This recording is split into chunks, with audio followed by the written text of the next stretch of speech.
Tonight's the Flyers home opener. You can hear that game, 104.1 FM and 1450 AM. Also have the call of that game. You'll hear Steve Coates all over South Jersey.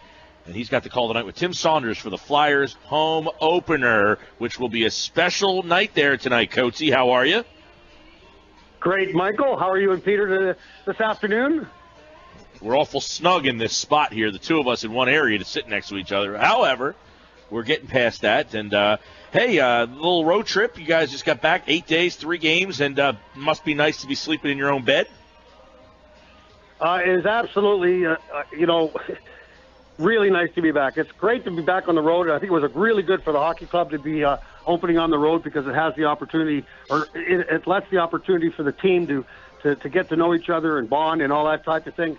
Some people think it's overrated. I do not. I think that the togetherness of any hockey club is important, so starting on the road is really good. But now we're back. The game in Chicago was not one that was expected. I thought that they would come out a lot better, but it didn't work out that well, so they have an opportunity to turn it around here against against the Anaheim Ducks tonight.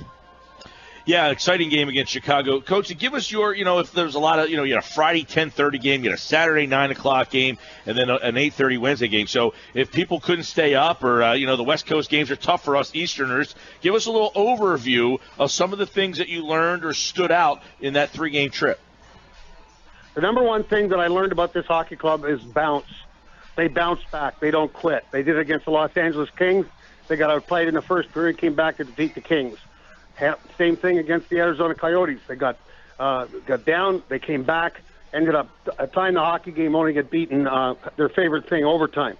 Then the other night against Chicago, it looked like it was all done. It was like, it's all over, 4-0 at the beginning of the second period, and then all of a sudden, here they go. They come firing back, make it 4-1 at the end of the second period, and then score 3 right off the bat at the beginning of the third period. And then we had said, Timmy and I on the radio, okay, now you've got back. Now you've got to calm it down and just do things, do smart. Don't get caught. And it didn't work out that way. And we got a lot of odd man rushes the other way. Chicago, very skilled. They took advantage and win the hockey game. So in saying that, bounce is the number one thing I look back at. Personnel-wise, the new kid, Konechny, has been outstanding. Point of game, he's done everything right. Provorov started off pretty good, and then he's kind of tailed off. And, in fact, he had a real hard game against the Blackhawks the other night. He had a -4, which is not very good. And when you take a look at that, is it a sore spot? No, because in talking to Dave Haxtell, say, what about Provorov? He says, don't worry. He's going to be absolutely fine. So the young kids, they've really done a good job, I think, in the long run for being thrown into the National Hockey League. When you take a look at the goaltending, it was good in L.A. It was kind of medium against Arizona, and it was not very good at all. But Neuvert did not have a good effort against Chicago Blackhawks. Outside of that, the defense has been good. Forwards, Matt Reed's been spectacular, absolutely spectacular. And if they can get Matt Reed back to that 20-goal point as far as a season's concerned, that's going to be a big plus to this hockey club. Outside of that, I don't think anybody... Nick Schultz was real good the other night. So these are the people that have stood out to me in the first 3 games. Coates, I'm glad you brought Matt Reed up because he and Sean Couturier lead the Flyers with 3 goals apiece. That's tied for 5th in the NHL. You mentioned Konechny, and, of course, Claude Giroux is Claude Giroux. But tonight, Steve Coates, Braden Shen comes back from a 3-game suspension. How is his return going to impact this hockey club? Well, I think it would have created a problem. It's a nice problem to have when you have too many players. But with Raffle out, then Shen would go back immediately on that left side with Giroux and Simmons. Should be a help. No offense to Michael Raffle, but Braden Shen brings a little bit more to the table. Plus, they had a great success last year. So you then now have a real good operative number 1 line. You have Konechny, Couturier, and Voracek. You mentioned Couturier being a goal scorer here now. Well, that's because he's playing with guys that can get him the puck. Voracek's been great at getting him the puck. Konechny's got an unbelievable ability to be able to get to the puck to the right spot. So it just makes it a lot better to have your 2 top lines in place. And the other 2 lines have done a nice job. Matt Reed moved up the other night from the 4th line to the 3rd line. and he continues to produce. So if you can get production from the third and fourth line, the team should grow as the season moves on. This is a tough test tonight because Anaheim, they started the season as they did last year, not winning hockey games. So 0-3-1, heading into the last game of a 5-game road trip to begin the season. And they're a team that's got big forwards. And anytime you see a team that's big against the Philadelphia Flyers, because the Flyers aren't really that big up front, so it's a big test. Well, and you threw out two names. You said Provorov a little bit, and you threw out Nick Schultz. Defense may be the one worrisome point on this hockey club, at least in the last couple of games. 13 goals surrendered, an empty netter in 3 games. So is the defense a concern for you? I think it's a strength.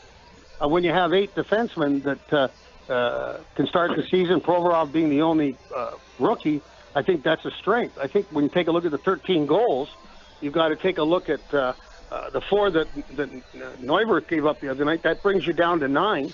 I don't think that I look back at the defense, Provorov really struggled the other night. You could see that he really got lost on a couple of occasions.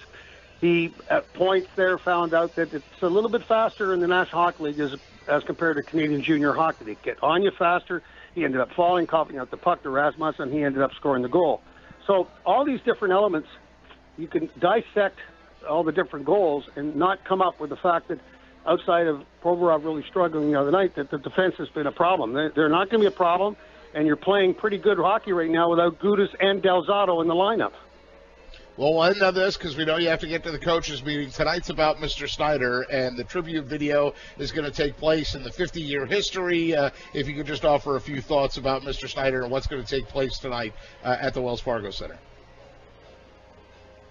Well, I think that it's kind of sad. I just went by his former parking spot here, and you just kind of go like, wow. I mean, this has never happened where the season's starting and we don't have Mr. Snider.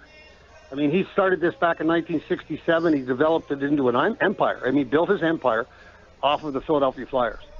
And to have him not here, it's just kind of an injustice when you think about the fact that, you know, he's been an owner in the National Hockey League since 1967, an icon among people in the National Hockey League, and now all of a sudden at a time where we've got to celebrate his 50th anniversary of being a member of the National Hockey League, he's not here for it.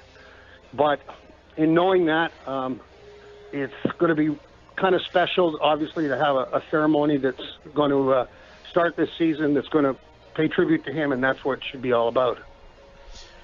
Tonight, Flyers home opener, Steve Coates, Tim Saunders on the radio, and, of course, the Flyers open up against the Anaheim Ducks at the Wells Fargo Center for those of you going. Coatesy, we know you got to run. We appreciate the time as always. We'll talk to you soon, pal.